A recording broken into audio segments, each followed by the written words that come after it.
यदि देखना चाहते हो हमारी उड़ान को तो थोड़ा और ऊंचा कर दो आसमान को। ठीक है, बट मुझे एंकरिंग करना पसंद है किसी फंक्शन में, और थोड़ी बहुत मैं मिमिक्रीज भी कर लेता हूँ। तो दृष्टिबाधित व्यक्ति के जीवन में संघर्ष बहुत ज्यादा होता है, और जितना संघर्ष लंबा होगा उतनी अच्छी सफलता होगी। शाखा NIVH में आया हूँ कि मुझे यहाँ पर प्लेटफॉर्म मिलेगा, मैं अपनी प्रतिभाएं दिखा सकूंगा। 91.2 NIVH चैलोदून लेकर आया है अपने आप में एक अनोखी और दिल को छू जाने वाली कार्यक्रमों की सीरीज मेरी बात। उम्मीद है दोस्तों इस कार्यक्रम को आपका ढेर सारा प्यार मिलेगा और कहीं ना कहीं हम सभी को जिंदगी को देखने समझने का नया नजरिया सिखला जाएगा ये कार्यक्रम। तो सुनिए प्रोग्राम मेरी बात के नित नए एपिसोड्स हर मंगलवार और शुक्रवार को सुबह 7:30 बजे व पुनः प्रसारण शाम 7 बजे।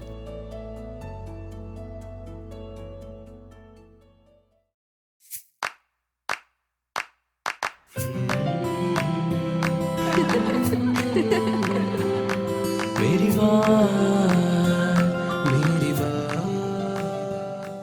हेलो दोस्तों, 91.2 NIVH चैलोदून पर आपका हार्दिक स्वागत है। आप सुन रहे हैं मेरे साथ कार्यक्रम मेरी बात विजय के साथ, और आज हमारे साथ होंगे ललित कुमार जोशी जी, और हम चर्चा करेंगे इनकी जीवन यात्रा पर। तो ललित जी, आपका बहुत बहुत स्वागत है। बेहद शुक्रिया। 91.2 NIVH चैलोदून सुनने वाले श्रोताओं को मेरा नमस्ते। तो ललित जी, सबसे पहले आप हमें बताइए कि आपकी जीवन यात्रा कैसी रही। मेरा नाम ललित कुमार जोशी है। मेरा जन्म 10 अगस्त 2002 को राजस्थान के छोटे से शहर डीडवाना में हुआ। मेरी फैमिली शुरू से ही सूरत गुजरात में रहती है। मेरी प्रारंभिक शिक्षा श्री गंगानगर से हुई 6th क्लास तक, और 7 to 12 जोधपुर राजस्थान में। उसके बाद मुझे NIVH आने का अवसर मिला और आज मैं आपके साथ हूँ। तो ललित जी, आप मुझे एक चीज़ बताइए कि जो आपकी शिक्षा है वो आपने दृष्टिबाधित स्कूल से पूरी की है, या आप जो है नॉर्मल लोगों के बीच पढ़े हुए हैं? जी नहीं, मैं प्रारंभ से ही दृष्टिबाधित साथियों के बीच ही पढ़ा हूँ, और मुझे दृष्टिबाधित साथियों के साथ ही पढ़ने का एक्सपीरियंस है अभी तक। अच्छा, तो आप यहाँ NIVH किस लिए आए हैं? मैं यहाँ डिप्लोमा इन एजुकेशन DED करने आया हूँ, प्राइमरी टीचर ट्रेनिंग के लिए। तो ललित जी, आप मेरे को एक चीज़ बताइए कि आपको NIVH के बारे में कब पता चला? मुझे पता तो 6th क्लास से ही था, बट ज़्यादा जानकारी नहीं थी, और मेरा बचपन से ही ड्रीम था कि मुझे एक बार NIVH आना है। अगर उस समय ज़्यादा जानकारी होती तो मैं 7th क्लास में ही आ जाता, और फिर अब जब मैंने स्पेशल BSTC का फॉर्म भरा तो मुझे यहाँ आने का अवसर मिला। अच्छा अच्छा, तो ललित जी, आपको NIVH आकर सबसे पहले कैसा लग रहा है?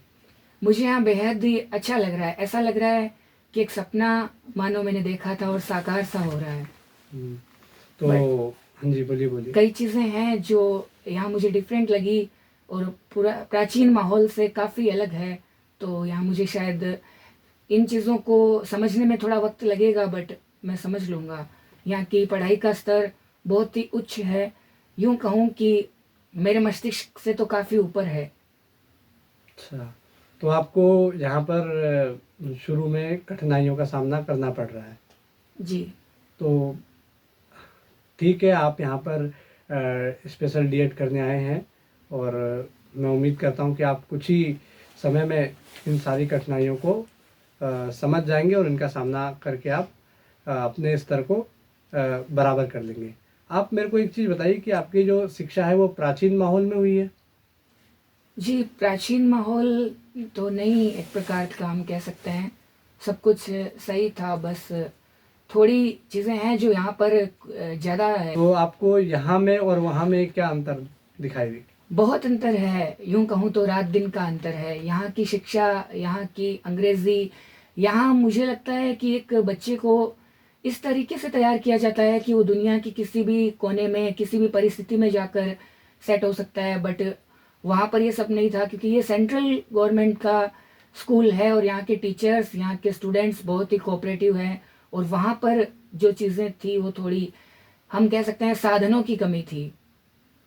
अच्छा, तो जैसा कि आपने बताया, आपके माध्यम से हमारे जो श्रोता गण हैं वो जान रहे हैं कि यहाँ बहुत ही बेहतरीन सुविधाएं हैं और पढ़ाई के लिए माहौल जो है वो उच्च स्तरीय है ना? अनुकूल है एकदम। हाँ, अनुकूल है। तो आप मुझे एक चीज़ बताइए कि आपने किन किन सामाजिक विषमताओं का सामना किया? जी, ये तो हर किसी के साथ ही होता है, गांव में या मोहल्ले में कोई भी बोलता है कि है क्या कर पाएगा। जब मेरी स्कूलिंग 2008 से ही शुरू हो जाती, बट मेरी दादी ने मुझे 2010 तक नहीं जाने दिया। उनका मानना था कि दृष्टिहीन कहाँ जाएगा और क्या करेगा। But I want to say thank to my father and my mother. उन्होंने हिम्मत की और मुझे 2010 में 8 अगस्त को स्कूल डाल दिया और आज मैं यहाँ हूँ। तो एक बात मैं अपने तमाम श्रोताओं को बता देना चाहता हूँ जो भी इस चैनल को सुनते हैं कि ऐसा बिल्कुल भी नहीं है कि दृष्टिबाधित जो लोग होते हैं वो पढ़ लिख नहीं सकते।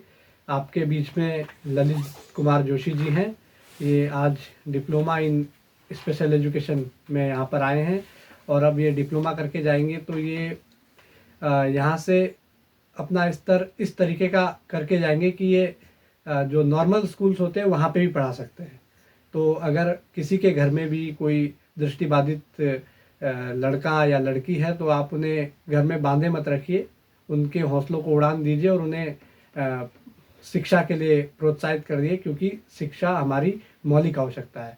तो थैंक यू ललित जी। आप और कुछ बताइए कि आपका इंटरेस्ट और किस किस चीज़ में है? जी, मुझे शुरू से ही काफ़ी मौका तो नहीं मिला इस चीज़ में, बट मुझे एंकरिंग करना पसंद है किसी फंक्शन में, और थोड़ी बहुत मैं मिमिक्रीज भी कर लेता हूँ। एग्जैक्ट तो नहीं कर पाता, बट मैं इन चीज़ों को ट्राई करता हूँ। और गाने वगैरह मैं अपने तक ही गाता हूँ, किसी बड़ी जगह पे मैंने कभी गाना नहीं गाया। बट सुनना बहुत पसंद है और मूवीज़ सुनना पसंद है, क्रिकेट मैच सुनना पसंद है और स्टडी करना तो है ही। तो ललित जी, आप अगर हमारे श्रोताओं के लिए थोड़ी सी मिमिक्री करके दिखाएंगे तो? जी, आप सभी कभी न कभी किसी ट्रेन में तो गए होंगे, रेलवे स्टेशन पे तो गए होंगे, तो वहाँ पर जो माइक्स होते हैं यहाँ पर थोड़े डिफरेंट होते हैं, बट राजस्थान में ऐसा ही होता है। तो मैं आपको बताता हूँ। May have attention please, train number 12408 from Bikaner to Dadar via Ahmedabad Surat has arrived on platform number 2। Thank you. तो बहुत ही शानदार ललित जी, आप बहुत ही अच्छी मिमिक्री करते हैं। क्या आप किसी सेलिब्रिटी की मिमिक्री कर सकते हैं? लिटिल बिट ट्राई कभी कभी करता हूँ मैं। शाहरुख खान, कभी पुरानी मूवीज में आपने देखा होगा जब भी सिमरन सिमरन सुनो मेरी बात सिमरन, बड़े बड़े देशों में छोटी छोटी बातें होती रहती है सिमरन।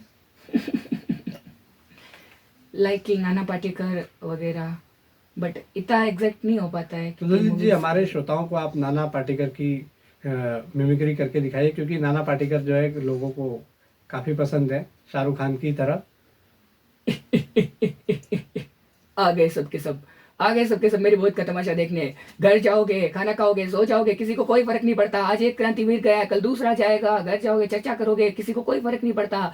इस देश में ऐसे ही होता रहेगा। पहले तुमने राजा महाराजों की गुलामी की और अब इन अंग्रेजों की, इसके बाद नेताओं की। ये सब गुलामियां ही जंजीरें हैं। तो आपने देखा ही होगा, ये ललित जी जो है बहुत प्रतिभावान व्यक्ति हैं और इन्होंने मिमिक्री के ही थ्रू एक स्वतंत्रता का जो संदेश दिया है वो काफ़ी प्रशंसा के योग्य है। तो ललित जी, आप एक चीज़ बताइए कि आपने और कौन कौन से संघर्ष देखे अपनी ज़िंदगी में, क्योंकि एक दृष्टिबाधित जो विद्यार्थी होता है संघर्षों से उसका सामना रहता ही रहता है, उसका जो संघर्षों के साथ दो चार होता रहता है। तो आपको कौन कौन से और संघर्ष करने पड़े आपको यहाँ तक पहुँचने के लिए? जी, मैं मानता हूँ दृष्टिबाधित व्यक्ति के जीवन में संघर्ष बहुत ज़्यादा होता है, और जितना संघर्ष लंबा होगा उतनी अच्छी सफलता होगी। हम जब गांव में, गली मोहल्ले में, परिवार में रहते हैं तो भी हमें संघर्ष का सामना करना पड़ता है, क्योंकि हर किसी के मन में यही सोच होती है कि ब्लाइंड कहाँ जाएगा, क्या करेगा। तुम तो ब्लाइंड हो, वाक्य दिल पर हमेशा लगता है, लेकिन मैंने इन चीज़ों को हमेशा इग्नोर किया। जैसा कि अभी मैंने मिमिक्री की, आई नो कि बहुत बैड हुई है, लेकिन मैं जब भी घर परिवार में करता हूँ, ट्राई करता हूँ, तो कोई मुझे इस चीज़ का वो नहीं देता। मेरे पेरेंट्स, मम्मी पापा वगैरह काफ़ी सपोर्ट करते हैं मुझे इस चीज़ में कि तू कर सकता है, यू कैन डू इट। और काफ़ी सारे एक्टर्स की, पहले एक्टर की मैं किया करता था, एक्ट्रेस की भी किया करता था पहले, लेकिन फिर धीरे धीरे छूट गया क्योंकि किसी ने कोई सपोर्ट नहीं दिया। मैं ये मानता हूँ कि हौसले और जो होता है, सब में हौसला होता है, सबको प्लेटफॉर्म मिलना चाहिए, टैलेंट को प्लेटफॉर्म मिलना चाहिए ताकि वो अपने टैलेंट की गाड़ी दौड़ा सके। और मैं यही आशाएं लेकर आया था, NIVH में आया हूँ कि मुझे यहाँ पर प्लेटफॉर्म मिलेगा, मैं अपनी प्रतिभाएं दिखा सकूँगा। जैसा कि मैंने बताया, मेरी स्टडी उस तरीके की नहीं रही जिस तरीके की यहाँ पर है। अभी मैंने यहाँ पे 3 क्लास अटेंड की है और इसमें ही मैंने देख लिया कि यहाँ के जो स्टूडेंट है उनकी स्टडी बहुत ही उच्च गुणवत्ता की है, उनके मुकाबले मेरी कम। लेकिन कहते हैं ना, यदि देखना चाहते हो हमारी उड़ान को तो थोड़ा और ऊंचा कर दो आसमान को। इतना ही कहना चाहूँगा। तो बहुत ही बढ़िया संदेश दिया ललित जी ने। ये संदेश किसी के हौसले पस्त हो गए हो तो उनको दोबारा जगा सकता है। तो ललित जी, और आप क्रिकेट मैच देखना भी पसंद करते हैं, आपने बताया। जी आजकल आपको पता है कि 2020 वर्ल्ड कप चल रहे हैं, जी तो आपकी फेवरेट टीम कौन सी है? आपको क्या लगता है कि इस बार वर्ल्ड कप कौन जीतेगा? जी, कंट्री होता है हमेशा, इंडिया ही है अपना। तो मैं क्रिकेट मैच में जो क्राउड वगैरह होते हैं उनकी भी मिमिक्री वगैरह करता था पहले, शॉट्स वगैरह लगते हैं। मतलब क्रिकेट को मैं काफ़ी फॉलो करता हूँ। 2009 से जब से विराट कोहली ने खेलना शुरू किया है, मैं विराट कोहली को बहुत एडमायर करता हूँ, तो तब से मैं क्रिकेट मैच सुनना पसंद करता हूँ। और इंडिया ही मेरा फेवरेट है, इंडिया ही अपना वतन है। तो ललित जी, आप हम हमारे श्रोताओं को क्या संदेश देना चाहेंगे? जी, मैं ये संदेश यही देना चाहूँगा कि आपके आसपास, आपके नज़दीक में कोई भी प्रतिभावान व्यक्ति हो तो आप उसे कभी डीमोटिवेट मत कीजिए। अगर उसकी प्रतिभा थोड़ी गलत है, आपको लगता है वो एग्जैक्ट नहीं कर पा रहा है, तो भी आप उसे सही करवाइए कि आप कर सकते हो, यू कैन डू इट। क्योंकि टैलेंट को प्लेटफॉर्म दोगे तभी तो वो आगे बढ़ेगा। और NIVH एक ऐसा प्लेटफॉर्म है जिसमें हर दृष्टिहीन व्यक्ति ने अपना जीवन बनाया है और NIVH ही सब कुछ है। यूं कहूँ तो दृष्टिहीन लोगों के जीवन को जो सकारात्मक बनाता है वो NIVH ही है। लोगों को जीने के लिए रोटी, कपड़ा, मकान चाहिए, बट मैं मानता हूँ दृष्टिहीन लोगों को जीने के लिए NIVH चाहिए, NIVH चाहिए। तो श्रोताओं, ये थे हमारे साथ ललित जी। इन्होंने काफ़ी कुछ बताया। जैसा कि इन्होंने बताया कि प्रतिभा को कभी भी गिराया नहीं जाना चाहिए, उसे अप्रिसिएशन मिलना बहुत ज़रूरी है, उसको साधुवाद मिलना बहुत ज़रूरी है। तो एक चीज़ इसमें यह है कि अगर आप कुछ करना चाहते हैं तो आप ज़रूर कीजिए। अगर आप सही करेंगे तो आपको वाहवाही तो मिलेगी मिलेगी, और गलत अगर आप करते हैं तो लोगों को आप पे हंसने का मौका मिलेगा, क्योंकि अक्सर लोग हंसते ही हैं और उसमें भी आपका ही फ़ायदा हो रहा है। आप अगर किसी को अपनी टैलेंट के थ्रू, अगर आपसे नहीं हो पा रहा है, आप गलत कर रहे हो, लोग आप पे हंस रहे हैं, तो आप किसी को खुशियाँ प्रदान कर रहे हो, क्योंकि आजकल हंसी और खुशी की बहुत कमी है। तो ऐसे में आप अपने आप को सिर्फ आजमाइए, मेहनत कीजिए। तो ललित जी, आपको आपके भविष्य के लिए बहुत बहुत शुभकामनाएं। और मैं आपको ये विश्वास दिलाता हूं कि अगर आप सचमुच कुछ करना चाहते हैं तो ये NIVH का जो चैनल है, ये आपकी जो प्रतिभा है उसको 4 चांद लगा देगा। तो श्रोताओं, अंत में हम आपको अलविदा कहते हैं ललित जी के गाने के साथ। तो ललित जी गाते भी हैं, तो आपको अपने स्वरों का जादू ज़रूर सुनाएंगे।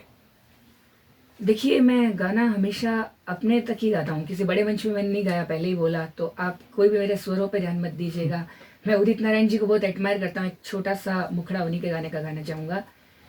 जब से देखा तुमको यारा, धड़कन बोली, दिल पुकारा, तुम मेरे हो, हाँ तुम मेरे हो, सदियों से मेरे हो।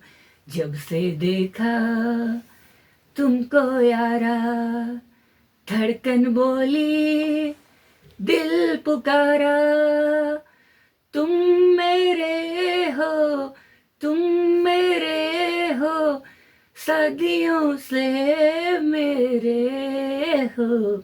शुक्रिया।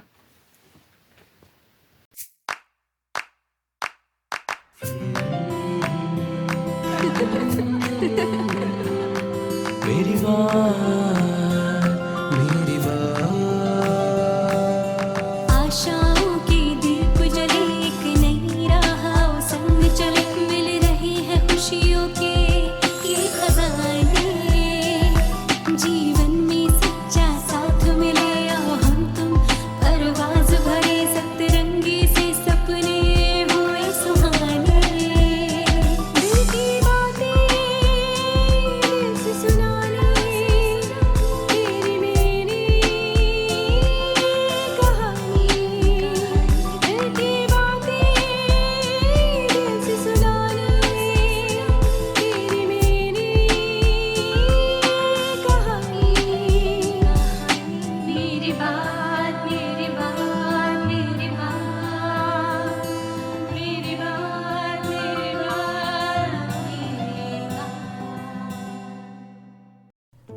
दोस्तों, हम आ पहुंचे हैं कार्यक्रम मेरी बात के आज के एपिसोड के समापन पर। लेकिन हाँ, जिंदगी की और भी किताबें हैं जिनके पन्ने पलटने अभी बाकी हैं। उसके लिए करना होगा थोड़ा और इंतजार। कार्यक्रम मेरी बात, जिसमें सुनते हैं आप दिव्यांग जनों के जज्बात, हर मंगलवार और शुक्रवार सुबह 9 बजे, पुनः प्रसारण शाम 7 बजे। ऐसे ही बने रहिए 91.2 NIVH हेलो दून के साथ। नमस्कार।